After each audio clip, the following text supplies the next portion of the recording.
AC, if a big brings the ball down below his waist, below his chest, you feel like it's got to be your ball? Yeah, 100%.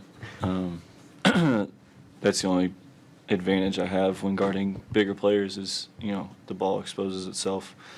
We talked about it as a team, being undersized at times this year, like just being aggressive in those situations. And, sometimes we're going to foul, but a lot of times we're going to get deflections, we're going to get steals, and we're going to be able to run. So just taking advantage of the opportunity when it presents itself. Alex, you've seen a lot of basketball. How unique and experienced is a 29-point comeback?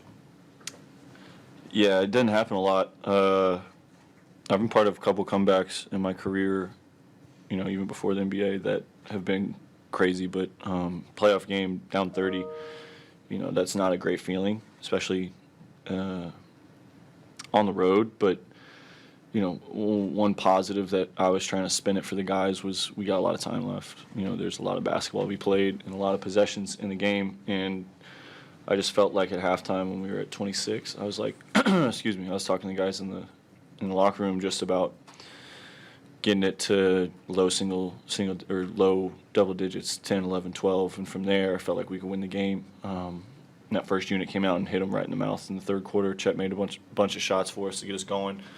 But they got stops, and from there, it was just momentum was on our side, and it's a dangerous thing in the playoffs. And obviously, you've impacted winning for quite a few teams now, but is this, I don't know, the most fun you've had doing it? Yeah, I mean, I won a championship. That was pretty fun. So TBD on that answer, but this group of guys, just the energy and the tenacity that we do it, 1, 2, 3, 4 guys on the court, 2 minimum at any point in time. There's always 2 guys out there at least that are really getting after it. Playing with, myself personally, I love playing defense. I love competing on that end. That's just fun. And then being surrounded by a bunch of dudes that also enjoy that and find enjoyment and pride on that side of the floor, it's a lot of fun, yeah. Mark said that you all, as a team, got away from character, got out of character in the first half and had to reconnect. In what ways do you feel like you got out of character? Defensive numbers obviously speak for themselves, but specifically which ways? Yeah, we just didn't react well to their role players making a bunch of shots early. Like I don't know if they hit the rim on their first 5 shots between Pippen, Conchar, Aldama. Like they all were just green and just cashing. So like we had played a couple games against LA late in the year where they did the same thing early in the game, and one game we responded well and one game we didn't. The first game we didn't, second one we did, and I thought even then we did a good job of responding to the game, but we didn't make shots, and we kind of let that affect our defense. And like our defense is our superpower. Like when we're locked in on that side of the ball, we're an unstoppable force because we just have so many guys and such great instincts and can finish possessions. So I think just giving up a lot of stuff in the paint in that second quarter after they made threes, we got away from that and then let them get out in transition. And then that obviously just, playing against a set defense coming down, they were able to turn up the pressure a little bit. So just getting back to getting stops and then moving the ball on offense in the second or the third quarter was big for us. They had more turnovers than buckets in the second half. You talked about defense being your superpower. What do you make of a stat like that? Yeah, I mean, they missed their main guy, their main ball handler a little bit with Ja when he went out. They put a lot of pressure on Pippen Jr. and Bain. And, I could tell, excuse me, Queso was giving Pippen Jr. hell, bringing it up the court into the third, beginning of the fourth, just with, how much energy he was having to put into playing defense on Shea and then bring the ball up and initiate offense. So a lot of that was us just playing with instincts too. Like a couple times Queso sped him up, and I think I peeled off and went and doubled and got a steal. So just, playing aggressive and when you're down 20-something in a game, especially in the playoffs, like you kind of have to just go for it. So for us, it was just about trying to get as many turnovers as we could to try and play fast and come back. You talked about momentum. What's kind of the feeling as that momentum's building, and do you sense kind of the pressure building on them at the same time? Yeah, I mean, that's all you're trying to do at that point. You're down 25, 30 in a game. You just want to make enough of a push to put it on the other team to make plays. And I thought we did a great job of that. Obviously us making a couple shots in the third quarter helped. And we got to set our defense and really get after it. And like you said, turnovers helped us get out too. But it's just you got to go for it. You got to go for it. There's nothing to wait. If you don't make a comeback, then you got to shut it down and go for the next game. But we were able to make a good run, and then, like you said, game got close and they got slower.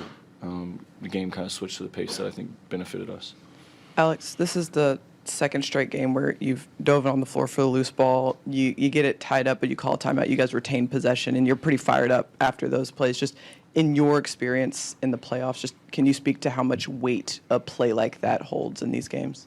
Yeah, it's just a tone setter more than anything. And especially in this game, it's a possessions game. When we were down however many we are at the time, I don't know if it was 6 or 8 or whatever it was. One possession could make the difference. We missed a couple free throws late. Like if they bang in a 3 and tie the game, now we got to go make one. If I don't get that stop, then maybe they go up 1 or up 2. So I'm just understanding the moment of how big each individual possession is, and just competing through that. And that's what this time of the year is for. Like if you're not diving on the floor and trying to get every single ball and retain possession for your team, then you probably shouldn't be here. Kind of to piggyback off that, you've talked about how you've been able to play a little differently in the postseason. How are you physically holding up through 3 games now? Yeah, I mean, I feel good. Obviously, you're going to get banged up, and it's all about just recovering within the 48, 36 in this case that we're going to go against Saturday. But I feel good. I think we've done a great job through the year. Shout out to our training staff and medical staff and sports performance guys. They've done a great job working with me, getting to know me, and helping me get to a point to where I can go out and have games like I've had these first 3 and make an impact.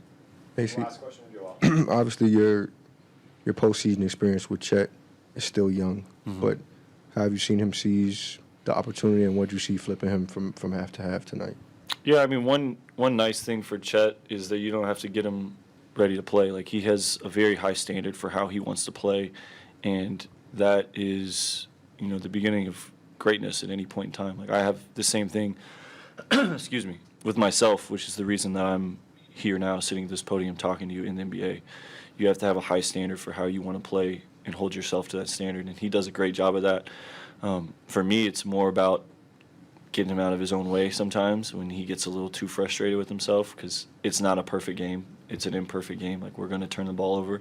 You're going to miss a shot. You'll miss an assignment. But getting to that next play and being competitive to get the next one is the biggest thing. And for him, I think he did a great job of that tonight. I don't think he had a great first half by his standards or by our standards. And he came out, started making shots, finished possessions on the glass for us, made a couple contests at the rim, and played the way that he's capable of playing. So the mental toughness and the competitive resilience is fun to watch from him. And did you see him, like you say, frustrated in the first half? Could you sense that? Could you see that? And what are you sort of telling him in those moments? No, not too much individually.